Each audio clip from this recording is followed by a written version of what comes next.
Welcome back. ಬೆಳಗಾವಿಯಲ್ಲಿ ಸಾಹುಕಾರ ತಂತ್ರಗಾರಿಕೆ ಕತ್ತಿ ಕೈಯಿಂದ ಜಾತ ಡಿಸಿಸಿ ಬ್ಯಾಂಕ್ ಅಧಿಕಾರದ ಗದ್ದುಗೆ ಸನ್ನಿಹಿತಕ್ಕೆ ಬ್ರದರ್ಸ್ ಸಾಹುಕಾರ ಮೇಲುಗೈ ಸುದ್ದಿ. ಇದು ಕುತೂಹಲ ಕಟ್ಟದಲ್ಲಿ ಸದ್ಯಕ್ಕೆ ಬೆಳಗಾವಿಯ ಪ್ರತಿಷ್ಠೆಯ ಕದನ ಇದೆ. ಬೆಳಗಾವಿ ಡಿಸಿಸಿ ಬ್ಯಾಂಕ್ನಲ್ಲಿ ಸಾಹುಕಾರ ಮೇಲುಗೈಯನ್ನ ಸಾಧಿಸಿದ್ದಾರೆ. ಜಾರಕಿಹೊಳಿ ಬೆಂಬಲಿಗ 6 ಮಂದಿ ಅವಿರೋಧವಾಗಿ ಆಯ್ಕೆ ಆಗಿದ್ದಾರೆ. ಈ ಮುಖೇನ ಡಿಸಿಸಿ ಬ್ಯಾಂಕ್ ಚುನಾವಣೆಯಲ್ಲಿ ಕತ್ತಿ ಬಣಕ್ಕೆ ಜಾರಕಿಹೊಳಿ ಬ್ರದರ್ಸ್ ಶಾಕ್ ಅನ್ನ ಕೊಟ್ಟಿದ್ದಾರೆ. 16 ನಿರ್ದೇಶಕರ ಪೈಕಿ 6 ಮಂದಿ ಜಾರಕಿಹೊಳಿ ಕಡೆಯವರೇ ಅವಿರೋಧವಾಗಿ ಆಯ್ಕೆಯಾಗಿದ್ದಾರೆ. ಜಾರಕಿಹೊಳಿ ಕುಟುಂಬದ 2 ಕುಡಿಗಳು ಕೂಡ ಈ ಚುನಾವಣೆ ಮುಖಾಂತರ ಎಂಟ್ರಿ ಪಡ್ಕೊಂಡಿದ್ದಾರೆ. ಗೋಕಾಕ್ನಿಂದ ಅಮರನಾಥ್ ಜಾರಕಿಹೊಳಿ ಆಯ್ಕೆ ಫಿಕ್ಸ್ ಆಗಿದೆ. ಬೆಳಗಾವಿ ತಾಲೂಕಿನಿಂದ ರಾಹುಲ್ ಜಾರಕಿಹೊಳಿ ಆಯ್ಕೆ ಫಿಕ್ಸ್ ಆಗಿದೆ. ಉಳಿದ 10 ನಿರ್ದೇಶಕ ಸ್ಥಾನಕ್ಕೆ 19ನೇ ತಾರೀಕು ಮತದಾನ ಪ್ರಕ್ರಿಯೆ ನಡೆಯುತ್ತೆ. ಬೆಳಗಾವಿಯಲ್ಲಿ ಸ್ಥಳೀಯ ಸಂಸ್ಥೆ ಚುನಾವಣೆ ಅಂತಂದ್ರೆ ಈಗ ರಾಜ್ಯ ಮಟ್ಟದಲ್ಲಿ ವಿಧಾನಸಭೆ ಚುನಾವಣೆ ಹೆಂಗೆ ನಡೆಯುತ್ತೆ ಆ ಮಟ್ಟಕ್ಕೆ ಪ್ರತಿಷ್ಠೆಯಾಗಿ ಪರಿಗಣಿಸಲಾಗುತ್ತೆ. ಅಂದ್ರೆ ಇತ್ತೀಚೆಗಂತೂ ಕುಟುಂಬಗಳ ಮಧ್ಯದಲ್ಲಿ ಏನ್ ಫೈಟ್ ನಡೀತಾ ಇದೆ ಇದಂತೂ ರಾಜ್ಯವ್ಯಾಪಿ ಸುದ್ದಿ ಆಗ್ತಾ ಇದೆ. ಬೆಳಗಾವಿ ತಾಲೂಕಿಂದ ರಾಹುಲ್ ಜಾರಕಿಹೊಳಿ ಆಯ್ಕೆ ಫಿಕ್ಸ್ ಆಗಿದೆ. ಜಾರಕಿಹೊಳಿ ಕುಟುಂಬದ 2 ಕುಡಿಗಳು ಈ ಚುನಾವಣೆ ಮುಖೇನ ಎಂಟ್ರಿ ಪಡ್ಕೊಳ್ತಿದ್ದಾರೆ. ಗೋಕಾಕ್ನಿಂದ ಅಮರನಾಥ್ ಜಾರಕಿಹೊಳಿ ಆಯ್ಕೆ ಫಿಕ್ಸ್ ಆಗಿದೆ. ಇನ್ನು ಉಳಿದಂತ 10 ನಿರ್ದೇಶಕರ ಸ್ಥಾನಗಳಿಗೆ 19ನೇ ತಾರೀಕು ಎಲೆಕ್ಷನ್ ನಡೀತಾ ಇದೆ. ಮತದಾನ ಪ್ರಕ್ರಿಯೆ ನಡೆಯುತ್ತೆ. 6 ಮಂದಿ ಬೆಂಬಲಿಗರು ಈಗ ಜಾರಕಿಹೊಳಿ ಕಡೆಯವರೇ ಅವಿರೋಧವಾಗಿ ಆಯ್ಕೆಯಾಗಿದ್ದಾರೆ. ಈ ಮುಖೇನ ಕತ್ತಿ ಬಣಕ್ಕೆ ಜಾರಕಿಹೊಳಿ ಬ್ರದರ್ಸ್ ಡಿಸಿಸಿ ಬ್ಯಾಂಕ್ ಚುನಾವಣೆಯಲ್ಲಿ ದೊಡ್ಡ ಮಟ್ಟದಲ್ಲಿ ಶಾಕ್ ಅನ್ನ ಕೊಟ್ಟಿದ್ದಾರೆ.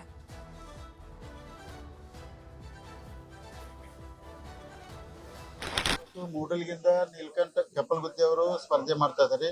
ಗೋಕಾಕ್ದಿಂದ ಅಮರನಾಥ್ ಜಾರಕಿಹೊಳಿ ಅವ್ರಿ, ರಾಮದುರ್ಗದಿಂದ ಶ್ರೀಕಾಂತ್ ಡವನ್ ಅವ್ರಿ, ಹುಕ್ಕೇರಿಂದ ರಾಜೇಂದ್ರ ಪಾಟೀಲ್ ಅವ್ರಿ, ಆಮೇಲೆ ನಮ್ಮ ಇತರದ ಇನ್ನೊಂದು ಬೆಳಗಾಂದಿಂದ ನಿಮಗೆ ಬಹಳ ಅದ ಕುತೂಹಲಿತ ಎಲ್ಲ ಕೇಳ್ತಿದ್ರೆ ರಾಹುಲ್ ಜಾರಕಿಹೊಳಿ ಸ್ಪರ್ಧೆ ಮಾಡತ್ತಾರ್ರಿ.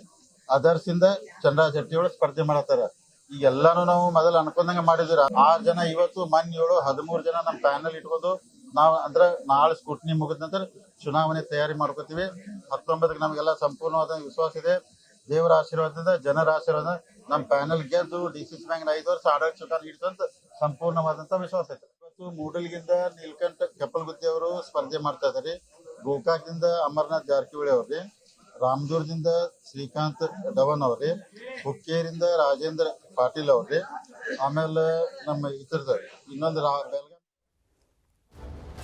ಜಾರಕಿಹೊಳಿ ಬೆಂಬಲಿಗರ ಅವಿರೋಧದ ಆಯ್ಕೆ ಬಗ್ಗೆ ಅಲ್ಲಿ ಮಾಹಿತಿಯನ್ನು ನೀಡ್ತಾ ಇದ್ರು. ಡಿಸಿಸಿ ಬ್ಯಾಂಕ್ನಲ್ಲಿ ಸಾಹುಕಾರ ಬಣ ಈಗ ಮೇಲುಗೈಯನ್ನ ಸಾಧಿಸಿದೆ. ಇನ್ನುಳಿದ 10 ನಿರ್ದೇಶಕರ ಸ್ಥಾನಕ್ಕೆ 19ನೇ ತಾರೀಕು ಎಲೆಕ್ಷನ್ ನಡೆಯುತ್ತೆ. ಈಗ 6 ಮಂದಿ ಏನು ಅವಿರೋಧವಾಗಿ ಆಯ್ಕೆ ಆಗಿದ್ದಾರೆ ಅವರು ಜಾರಕಿಹೊಳಿ ಆಪ್ತರು. ಅದರಲ್ಲೂ ಜಾರಕಿಹೊಳಿ ಫ್ಯಾಮಿಲಿಯಿಂದ 2 ಕುಡಿಗಳು ಈ ಚುನಾವಣೆ ಮುಖೇನ ಎಂಟ್ರಿಯನ್ನ ಪಡ್ಕೊಳ್ತಾ ಇದ್ದಾರೆ. ಈ ಮುಖೇನ ಕತ್ತಿ ಬಣಕ್ಕೆ ದೊಡ್ಡ ಮಟ್ಟದಲ್ಲಿ ಶಾಕ್ ಅನ್ನ ಕೊಟ್ಟಿದ್ದಾರೆ. ಅಂದ್ರೆ ರೀಸೆಂಟ್ ಆಗಿ ನಡೆದಂತ ಸಹಕಾರ ಸಂಘ ಚುನಾವಣೆಯ ಸಂದರ್ಭದಲ್ಲಿ ನಾವು ನೋಡಿದ್ವಿ, ಜಾರಕಿಹೊಳಿ ಬ್ರದರ್ಸ್ ಹಿನ್ನಡೆಯನ್ನ ಅನುಭವಿಸಿದ್ರು ಅಂತೇಳಿ ದೊಡ್ಡ ಮಟ್ಟದಲ್ಲಿ ಸುದ್ದಿಯಾಗಿತ್ತು. ಇದೆಲ್ಲ ಕಾಮನ್ ರಾಜಕೀಯದಲ್ಲಿ ಅಂತ ಅವರು ಸರಳವಾಗಿ ನಾವು ಸ್ವೀಕರಿಸ್ತೀವಿ ಅಂತ ಅಷ್ಟೇನು ತಲೆ ಕೆಡಿಸ್ಕೊಳ್ಳದ ರೀತಿಯಲ್ಲಿ ಮಾಧ್ಯಮದ ಮುಂದೆ ನಡವಳಿಕೆ ಇತ್ತು ಅವ್ರದ್ದು.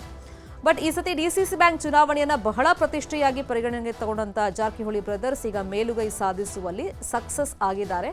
ಇನ್ನುಳಿದ 10 ನಿರ್ದೇಶಕರ ಸ್ಥಾನಗಳಿಗೆ ನಡೆಯುವಂಥ ಚುನಾವಣೆಯಲ್ಲಿ ಯಾವ ಥರ ಒಂದು ತಂತ್ರವನ್ನು ಹೂಡ್ತಾರೆ ಅನ್ನೋದನ್ನ ನೋಡಬೇಕಾಗುತ್ತೆ. ಇನ್ನು ರಾಹುಲ್ ಎಸ್ಪೆಷಲಿ, ಯಾಕಂದರೆ ಪ್ರಿಯಾಂಕಾ ಆಲ್ರೆಡಿ ಈಗ ಎಲೆಕ್ಷನ್ ನಿಂತರು ಗೆದ್ರು. ಈಗ ರಾಹುಲ್ ಯಾವ ಥರ ಅಂದರೆ ಸತೀಶ್ ಜಾರಕಿಹೊಳಿ ಅವ್ರ ಮಗ ರಾಹುಲ್ ಯಾವ ಚುನಾವಣಾ ಅಖಾಡಕ್ಕೆ ಎಂಟ್ರಿ ಕೊಡ್ತಾರೆ, ಎಲ್ಲಿಂದ ಆಯ್ಕೆಯಾಗಿ ಬರ್ತಾರೆ ಅಂತೆಲ್ಲ ಸಹಜವಾಗಿ ಒಂದು ಕುತೂಹಲ ಇತ್ತು. ಅದಕ್ಕೂ ಈಗ ಉತ್ತರ ಸಿಕ್ಕಿದೆ. ಅವರು ಕೂಡ ಡಿಸಿಸಿ ಬ್ಯಾಂಕ್ ನಿರ್ದೇಶಕರ ಹುದ್ದೆಗೆ ಈಗ ಅವಿರೋಧವಾಗಿ ಆಯ್ಕೆ ಆಗಿದ್ದಾರೆ. ಇದೇ ವಿಷಯವಾಗಿ ಇನ್ನಷ್ಟು ಡೀಟೇಲ್ ಆಗಿ ಇನ್ಫಾರ್ಮೇಶನ್ ಕೊಡ್ತಾ ಹೋಗೋದಕ್ಕೆ ಫೋನ್ ಸಂಪರ್ಕದಲ್ಲಿ ಕನೆಕ್ಟ್ ಆಗಿದ್ದಾರೆ ನಮ್ಮ ರಿಪೋರ್ಟರ್ ಚಂದ್ರಕಾಂತ್ ಸುಗಂಧಿ. ಕಳೆದ ಸ್ಥಳೀಯ ಸಂಸ್ಥೆ ಚುನಾವಣೆಯಲ್ಲಿ ಜಾರಕಿಹೊಳಿ ಬ್ರದರ್ಸ್ ಹಿನ್ನಡೆಯಾಯಿತು ಅಂತೇಳಿ ದೊಡ್ಡ ಮಟ್ಟದಲ್ಲಿ ಸುದ್ದಿಯಾಗಿತ್ತು. ಈಗ ಡಿಸಿಸಿ ಬ್ಯಾಂಕ್ ಚುನಾವಣೆಯನ್ನ ಜಾರಕಿಹೊಳಿ ಬ್ರದರ್ಸ್ ಎಷ್ಟು ಪ್ರತಿಷ್ಠೆಯಾಗಿ ತಗೊಂಡಿದ್ದಾರೆ, ಈ ಮುಖೇನ ಕತ್ತಿ ಬಣಕ್ಕೆ ಹೆಂಗ್ ಶಾಕ್ ಆಗಿದೆ? ಶರ್ಮಿತಾ ಶೆಟ್ಟಿ, ಬೆಳಗಾವಿಯಲ್ಲಿ ಇಂದು ಡಿಸಿಸಿ ಬ್ಯಾಂಕ್ ಚುನಾವಣೆಯಲ್ಲಿ 2 ಕುಟುಂಬಗಳ ನಡುವೆ ಪ್ರತಿಷ್ಠೆಯ ಕಣವಾಗಿರ್ತಕ್ಕಂಥದ್ದು. ಆದ್ರೆ ಈಗ ಸದ್ಯಕ್ಕೆ ಜಾರಕಿಹೊಳಿ ಸಹೋದರರು ಡಿಸಿಸಿ ಬ್ಯಾಂಕ್ ಚುನಾವಣೆಯಲ್ಲಿ ತಮ್ಮ ಮೇಲುಗೈಯನ್ನ ಸಾಧಿಸಿರ್ತಕ್ಕಂಥದ್ದು. ಯಾಕಂದ್ರೆ ನಾಮಪತ್ರ ಸಲ್ಲಿಕೆ ಕೊನೆ ದಿನ ಅವರು ಒಂದು ಗೇಮ್ ಪ್ಲಾನ್ ಅನ್ನ ಮಾಡಿ ಸುಮಾರು 6 ಕ್ಷೇತ್ರಗಳಲ್ಲಿ ಅಂದ್ರೆ ಅವಿರೋಧ ಆಯ್ಕೆಗಳನ್ನು ಮಾಡಿರ್ತಕ್ಕಂಥದ್ದು. ಅದರಲ್ಲೂ ಪ್ರಮುಖವಾಗಿ 5 ಜನ ನೇರವಾಗಿ ಜಾರಕಿಹೊಳಿ ಬಣದಲ್ಲಿ ಈ ಹಿಂದೆ ಕೂಡ ಗುರುತಿಸಿಕೊಂಡಿದ್ದಾರೆ. ಹೀಗಾಗಿ ಈ ಒಂದು ಜಾರಕಿಹೊಳಿ ಬಣ ಏನಿದೆ ಇದು ಒಂದು ಡಿಸಿಸಿ ಬ್ಯಾಂಕ್ ಚುನಾವಣೆನ ಕ್ಲೀನ್ ಚಿಪ್ ಮಾಡುವಂತ ಸಾಧ್ಯತೆ ಇರತಕ್ಕಂಥದ್ದು. ಮತ್ತು 13 ಟಾರ್ಗೆಟ್ ಇಟ್ಕೊಂಡು ಅವರು ಚುನಾವಣೆ ಎದುರಿಸಿದ್ರು. ಆದ್ರೆ 10ಕ್ಕೂ ಹೆಚ್ಚು ಸ್ಥಾನಗಳನ್ನ ಪಡೆದು ಈ ಬಾರಿ ಡಿಸಿಸಿ ಬ್ಯಾಂಕ್ ತಮ್ಮ ವಶಕ್ಕೆ ಪಡ್ಕೊಳ್ಳೋದಕ್ಕೆ ಎಲ್ಲ ರೀತಿಯ ಸಿದ್ಧತೆ ಮತ್ತು ಪ್ಲಾನ್ ಅನ್ನ ಮಾಡಿದ್ದಾರೆ. ಇದು ಈಗ ಏನು ಕೊನೆ ಹಂತಕ್ಕೆ ಬಂದು ನಿಂತಿರ್ತಕ್ಕಂಥದ್ದು. ಪ್ರಮುಖವಾಗಿ ಏನಂತಂದ್ರೆ ಬೆಳಗಾವಿ ಡಿಸಿಸಿ ಬ್ಯಾಂಕ್ ನಲ್ಲಿ ತಾಲೂಕಿಗೆ ಒಬ್ಬರಂತೆ 15 ಜನ ಪ್ರತಿನಿಧಿಗಳಿರ್ತಾರೆ. ಅದೇ ರೀತಿ ಇತರೆ ಸ್ಥಾನಗಳಿಂದ ಒಬ್ಬರನ್ನ ಆಯ್ಕೆ ಮಾಡಬೇಕಾಗುತ್ತೆ. ಆದ್ರೆ ಈಗ ಸದ್ಯ ಏನು ಬೆಳಗಾವಿ ತಾಲೂಕಿನಿಂದ ಏನು ನಾಮಪತ್ರವನ್ನ ಸಲ್ಲಿಸಿದಂತ ಸತೀಶ್ ಜಾರಕಿಹೊಳಿ ಪುತ್ರ ರಾಹುಲ್ ಜಾರಕಿಹೊಳಿ ಏನು ಆಯ್ಕೆಯಾಗೋದು ಬಹುತೇಕ ಖಚಿತ ಆಗಿದ್ದು. ಇನ್ನು